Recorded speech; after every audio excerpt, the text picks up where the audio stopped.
Different different aspect होते हैं life के। प्रेगनेंसी जैसा एक बहुत बड़ा एस्पेक्ट है बच्चों को संभालना, जो कि मेल को कि अगर वुमेन है, अगर वो किसी से भी ज़्यादा देर तक बात कर लेगी तो वो उसका कैरेक्टर ख़राब है। बड़ा बैगेज है कि आप बिना शादी किए हुए 30-35 साल तक हैं और अपने करियर को फोकस कर रही हैं और वुमेन है, तो मतलब कि आप गलत कर रही हैं। इधर ससुराल इधर मायका, दोनों में दिक्कत।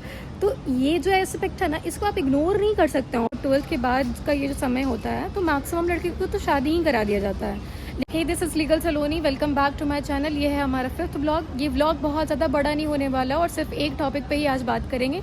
अभी बज रहे हैं 4:30 और सुबह से मुझे एक बार भी व्लॉग बनाने का समय नहीं मिला। ऐसा नहीं था कि बहुत सारा काम था, लेकिन due to any other reasons मैं बिज़ी ही थी और नहीं समय मिल पाया व्लॉगिंग करने का। लेकिन अभी जो है वो मैं बात करना चाहती हूँ एक बहुत ही इंपॉर्टेंट टॉपिक पे, जो कि है मेन वर्सेस वुमेन। और men versus women in practice particularly इस टॉपिक में हम लोग डिस्कस करने वाले हैं कि what are the major perks women have in this field. क्या क्या उसको अलग तरीके से ट्रीटमेंट मिलता है, अच्छा बुरा सब चीज़ को हम लोग उसमें डिस्कस करेंगे। फिर बात करें मेरिट का कि क्या फ़ायदा है या क्या फ़ायदा मतलब इस लाइन में एक वुमेन को मिलता है। तो सबसे पहले तो वुमेन अगर इस लाइन में खड़ी हो रही है और एक वकील बन रही है, ये अपने आप में ही बहुत ज़्यादा एम्पावरिंग है पूरे वुमेन कम्युनिटी को। और इसीलिए जैसे कि हमारे कॉन्स्टिट्यूशन में भी वुमेन के अपलिफ्टमेंट के लिए सरकार जो है वो नियम कानून बना सकती है और उसको इक्वालिटी देने के लिए उसको हेल्प कर सकती है, एड कर सकती है। कुछ इस तरीके से होता है कि जैसे कि अगर कोई भी वुमेन प्रेजेंटेशन कर रही है एज अ एडवोकेट, तो उसको कहीं ना कहीं हेल्प मिलेगा। कैसा हेल्प मिलेगा? तो मे बी अगर वो बहुत ज़्यादा गलती कर रही है या फिर वो नहीं सही से एक्यूरेटली समझ पा रही है चीज़ों को, तो उसको बहुत ज़्यादा गंदे तरीके से नहीं डांटा जाता है। थोड़ा सा एक लिबरल, एक थोड़ा सा सॉफ्ट अप्रोच रखा जाता है हर जजेस के तरफ से, हर कोर्ट में, चाहे वो यहाँ का कोर्ट हो, पटना हाई कोर्ट हो या फिर कोर्ट हो, कोई भी हाई कोर्ट हो। तो आप लोगों को या फिर बहुत सारे लोगों को ये लगता है कि ये गलत है, ये डिफरेंट ट्रीटमेंट क्यों? तो आपको पता होना चाहिए कि जो मेजॉरिटी है वो मेन की है। मेजॉरिटी जो है वो मेन ही है जो कि पढ़ते हैं और अपने काम को करते हैं फ्रीली। लेकिन वुमेन जो है उनको बहुत सारी चीज़ों को फेस करके यहाँ आना पड़ता है, कि उसको लॉ करने से लेके उसको प्रैक्टिस करने तक। जैसे कि अगर लॉ करने का बात करते हैं तो 5 साल का कोर्स होता है या 3 साल का कोर्स होता है, लेकिन फिर भी बहुत कम परिवार हैं जो कि अब खड़े हो रहे हैं और उनको आगे बढ़ने के लिए प्रोत्साहित करते हैं और मदद करते हैं, और वो पढ़ती हैं। पढ़ने के बाद भी उनका फिर शादी करा दिया जाता है डिग्री मिलते ही, तो फिर उनको डिस्टर्बेंस होता है, लेकिन फिर भी वो मेहनत करती हैं।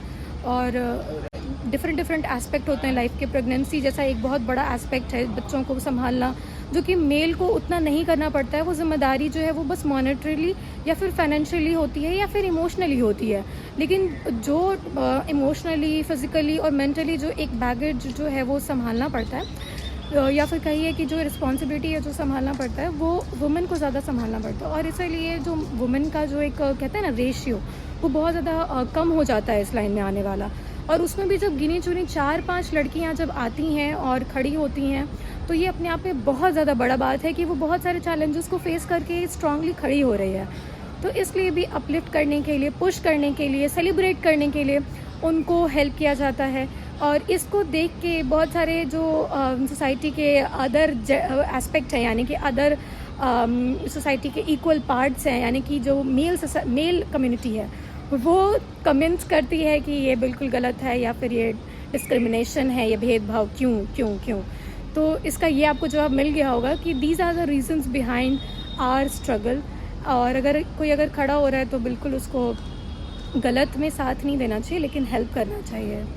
तो मेन जो हैं वो हमेशा से ही उनको यही दिखाया जाता है, पढ़ाया जाता है कि आपको बढ़ना है, नहीं तो आपका शादी नहीं होगा और आपको सोसाइटी में मान सम्मान नहीं मिलेगा, तो आपको पढ़ना है। और वो 30 साल तक भी बिना शादी किए हुए रह सकते हैं और that is casual, that is normal, that is acceptable.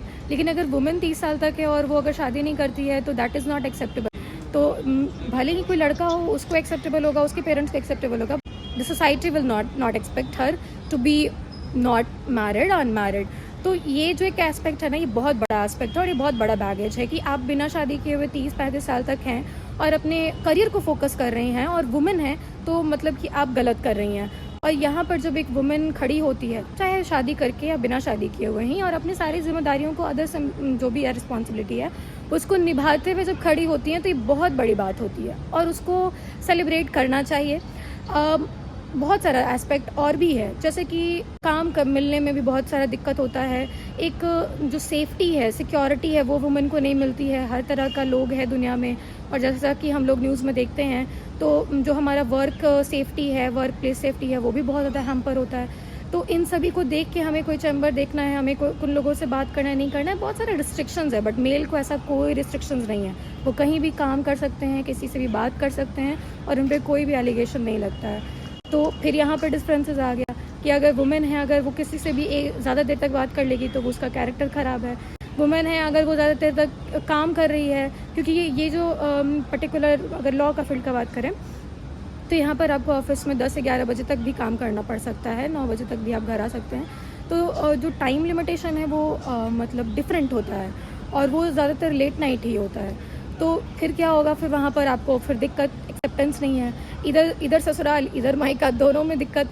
तो ये जो एस्पेक्ट है ना, इसको आप इग्नोर नहीं कर सकते और ये आप झेल नहीं रहे हैं तो आपको कुछ बोलने का भी अधिकार नहीं है। हाँ, अगर आप कुछ उसके लिए कर सकते हैं तो भले आप कर सकते हैं, और इससे उसको अगर फ़ायदा होता है तो इनडायरेक्टली आपको भी फ़ायदा होगा।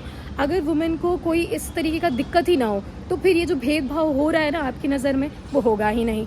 ये डिफरेंट ट्रीटमेंट क्यों होगा? थोड़ा सा भी डिफरेंट ट्रीटमेंट जो होता है वो भी क्यों होगा जब आपको कोई दिक्कत ही नहीं आता है, और जो एक मेल को लाइफ मिलता है या जो एक सिक्योरिटी मिलता है, जो एक फ़ायदा मिलता है, वो अगर वुमेन को भी मिल रहा हो तो फिर क्यों एक स्पेशल ट्रीटमेंट वुमेन को मिलेगा?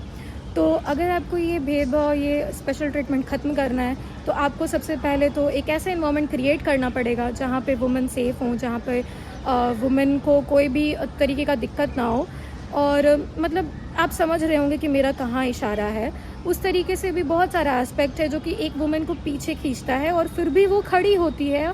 ये अपने आप में बहुत बड़ी बात है, क्योंकि आप नहीं जानते हैं कि कितना कुछ सुनना और सहना पड़ता है, तब जाकर आप कहीं कुछ बन पाते हैं एज अ वुमेन। तो ख़ास तौर पर मेरा ये पूरा व्लॉग जो है वो एक लीगल फील्ड को ध्यान में रखते बनाया जा रहा है। बाकी फील्ड में भी उतने ही चैलेंजेस हैं और उसके बारे में हम नहीं स्पेसिफिकली बात कर सकते क्योंकि हमको उसके बारे में नहीं पता। बट जिस लाइन में हम हैं और जहाँ हमको भी बहुत सारा चीज़ देखने और समझने को मिल रहा है, तो वहाँ का जिम्मेदारी हम ले सकते हैं। तो चलिए आज का व्लॉग समाप्त करते हैं। आज आपको बहुत सारा चीज़, मेरा पॉइंट ऑफ व्यू जानने को मिला होगा। ये सिर्फ मेरा पर्सनल ओपिनियन है, आप इससे डिफ़र कर सकते हैं। आपका पॉइंट ऑफ व्यू अलग हो सकता है, आपका सोच अलग हो सकता है। We are different individuals, we have different opinions, we have different mindsets, we have different surrounding, we have different upbringing, but at the end the constitution prevails, the struggle prevails, the struggle still remains with us। और हम लोगों को अभी भी झेलना पड़ रहा है इस सेंचुरी में भी, और पता नहीं कब तक झेलना पड़ेगा। तो चलिए मिलते हैं नेक्स्ट व्लॉग में। आज का व्लॉग कैसा लगा, कुछ जानने समझने को मिला कि नहीं मिला, कमेंट करके बताइएगा। मिलते हैं नेक्स्ट व्लॉग में। Thank you so much for watching legal Saloni.